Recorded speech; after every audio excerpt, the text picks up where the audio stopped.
So, hi. I'm back with my answers to three questions that Richard sent to me after my talk, and I briefly want to take you through my responses. I've prepared a few slides just to make that easier. So the first question was, how would you suggest a non-farming or non-food business can indigenize itself? So I don't really want to prescribe, and in fact, I don't really have any thoughts about it other than that anything humans do is somehow connected to the energy flows of the planet. Water goes in and out, electricity or energy goes in and out. So the question really is how do you already as an individual in your household, your business, as part of your community, connect the um, with the place you are of that supports your life. How do you impact it? How do you benefit from it? How does it benefit from you? I think as you explore questions like that, you'll very quickly come towards ways in which you and your business have opportunities to become more indigenous, and it's got to be an inquiry, and there is no rule, because um, a rule prohibits us from really measuring outcomes, and there are principles at work, but the principles will have a different effect in different areas, and there is nothing like agency. It's your agency that's going to make all the difference. This slide about the difference between living system design and technical system design that I briefly had up is actually, just to be clear, I forgot a source reference. This slide, or the illustration, is taken from the work of Pamela Mang and Bill Reed of the Regenesis Institute in the US. And what they're talking about here is, or what they're visualizing here is the amount of energy that's required. And what they mean by that is not the total energy, but the brought in energy from, say, fossil fuels. So a regenerative system obviously still needs energy, but it's provided in the form of sunlight, and it doesn't need the energy brought in, which in turn has a emissions effect somewhere else. Rather, it uses the solar radiation that's there, in that affects that place, and it tries to maximize the capture of it. Maybe in your business there are ways in which you could maximize the capture of sunlight in a way that is directly related to photosynthesis. I guess that's the privilege of food and farming and land management businesses overall, but I can imagine other circumstances in which sunlight can be worked with, trapped. For example, solar power is one way. It's always the question of what's the incoming and the outgoing of the system you're working with. Overall, you could think about, how do I change what I'm engaged with in terms of the design principles that are at work? So this quote from Wendell Berry is essentially about putting health as the fundamental design principle to work. You could do that in your life. What's good for you? What's good for the environment? What's good for your community? And how can you come up with ways of interacting that increase the health, including the financial health of all people involved? How would you measure that? What are the things that happen unconsciously anyway?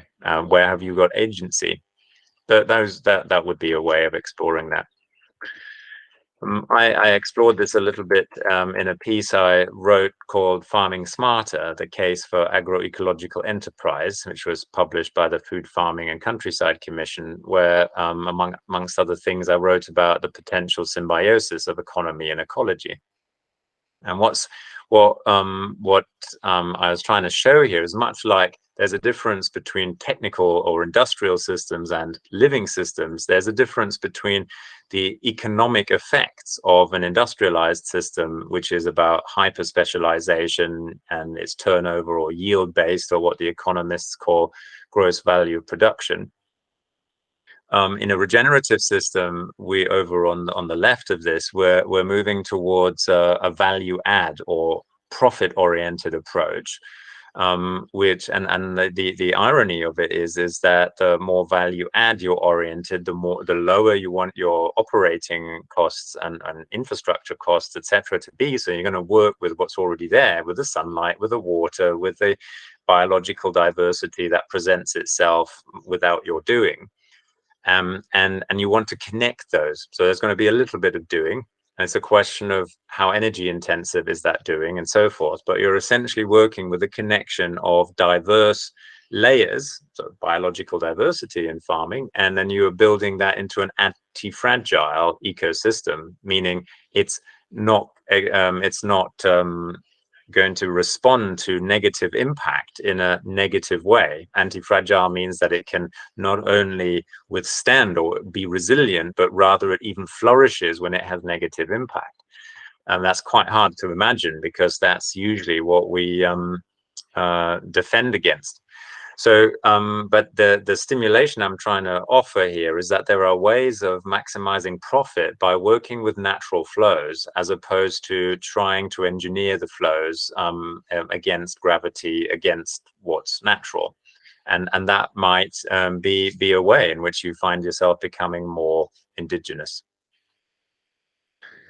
The US-based regenerative practitioner and writer Ethan Soloviev talks about 4 levels of regeneration, and he doesn't really mean levels in a competitive sense. He means that at 4 different scope levels of scope or dimensions that are accessible to all of us, but they do have a different kind of thinking that underpins them. So for an easy way to start off is look at the functional level. In the functional level, we've got a very rules-based approach. We are looking for standard operating procedures, and we want to use these standards everywhere. So we think that doing it in the UK might have the same impact as it will in Germany or in Africa. We're trying to use the same standard, the same rule, without being sensitive to the actual outcomes. And it's usually one that does one thing or a few things, but so it's more yield driven in a way. When we go to integration, the integrative level tries to start thinking about how can we do lots of things together and integrate them to achieve a greater effect. But in a farming sense, we would still be selling into the commodity market at this level. We might be doing a number of things together, but we would still be essentially selling wholesale. When we go through what Soloviev describes as the mindset shift, something clicks, and we recognize that we're part of a system immediately in the places we live.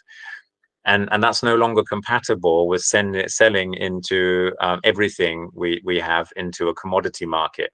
Trading is a natural human tendency. I think it's the wholesale trade of everything, and therefore the large volumes of production, that I would say here is what changes.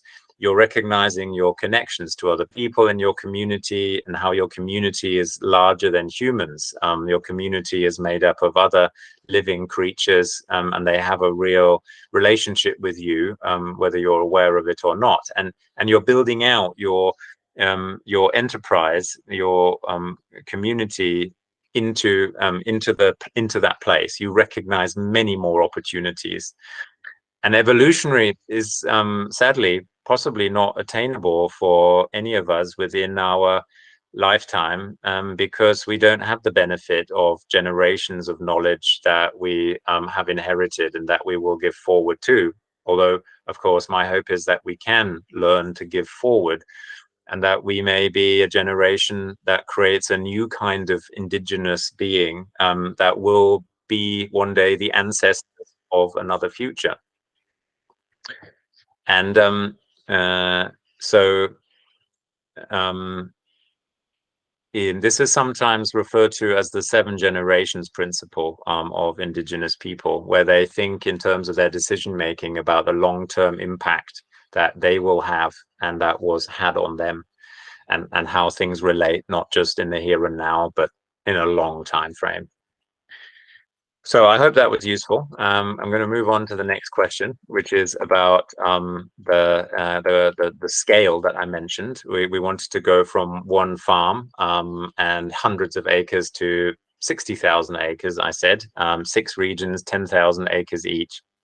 And the question, if I understand it correctly, is, isn't there a conflict between the word scale and the word regeneration in the way I was using it?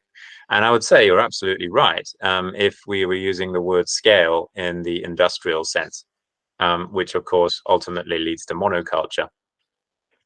So I want to use this graphic here to describe what I'm talking about. Um, so if we have a piece of land and we're got an agricultural enterprise, we could have another one. We could start increasing the intensity of enterprises on the land we do. And we might go beyond the field. We might have our processing and our direct sales, but then there are other opportunities. There's energy generation, there's water flows, water management, wastewater management, water filtration. There is the provision of renewable building materials so that they don't have to travel long distances, and they will actually rot, decompose, or be replaceable in easy ways. So we could grow our own timber. We could grow hempcrete, lots of different ways that are being explored for local building materials and insulation materials and so forth. We could have training enterprises. We could share the resources. We could lower the impact of our non-renewable resources, the tools and machinery and so forth that we've got, by sharing them with others, making them available. There are new income streams. We can share space, all sorts of enterprises that you can bring to bear, which in a way is, you might describe as a commons approach. So that can be done, but there are limitations. At some point, you might have simply exhausted the resources, the capacity. It's humming, it's fully alive. You just don't see any other way of doing this. And that's when you could then apply these lessons, this approach to a commons-based operation of a business in many other places. And when you do that, you create an effect that we've described as a new asset class. You've got resources and you've got a way of combining them, putting them to work, an operational approach. And that's got a scale in it, but it's not scale in the industrial way where you're doing the same thing in a larger way. Rather, it's doing more and more and more things. You're pursuing the added value route. Your career, this is a health, it's a system that's designed for health of all layers of these things, and they're all interconnected, and they're all about flows. And it's this kind of scale I was talking about, which you could also think about in terms of the different timelines that aspects of an organization have. If you think about the policy level in a business, so health and safety, safeguarding in a school, or the inventory management, IT systems, finance, funding of projects, and so forth. Those things have a long time period, and they're quite static. They're not agile aspects of a business. When you, however, in a farm, you might have a situation where you've got an apple harvest, and and there are some new entrants who would just like to learn about apple harvesting. You could rent them a field with apple trees, or they could rent equipment from you, and they can run a business that might even be a separate entity, but they sell their produce back to you, or they're employees of yours, or lots of different ways of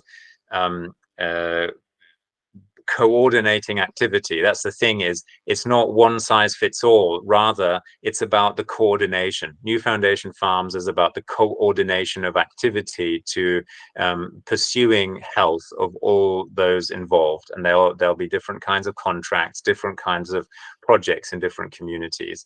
But the principles that underlie this can be made available, shared through technology, shared through people. And that creates a coherent organization.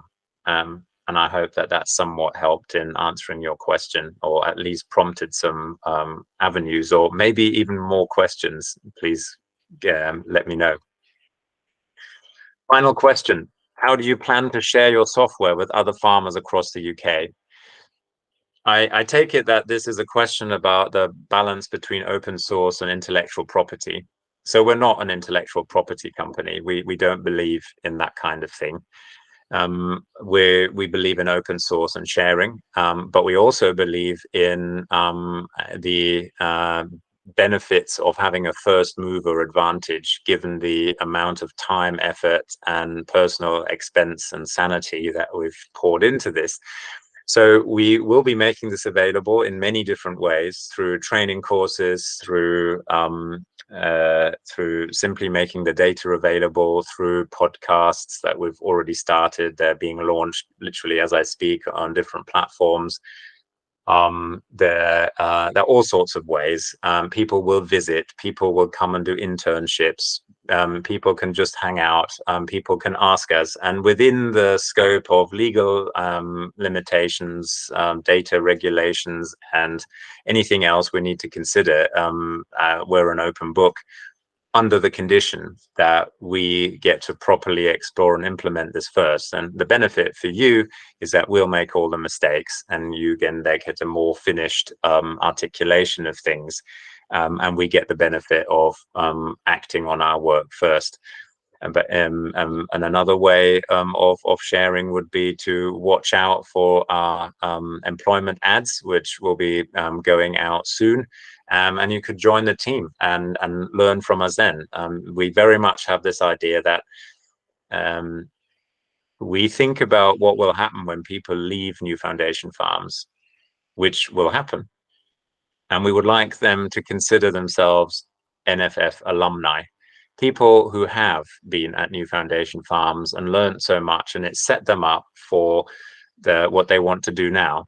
That might be collaboratively, that might be somewhere else in a different geography or in a different project altogether. But setting people up in that way, rather than claiming an ownership over them, is another way in which we will be sharing this thing into the future. That's part of a 7th-generation approach. Probably lots of other ways in which I could have answered this, but given the fact that I've been talking for 18 minutes, is that true? I can't quite say that. No, it's 18, it's 6 o'clock. But I've talked for long enough. I'm going to leave it there. And thank you very much for your attention. I hope I've answered these questions in a meaningful way.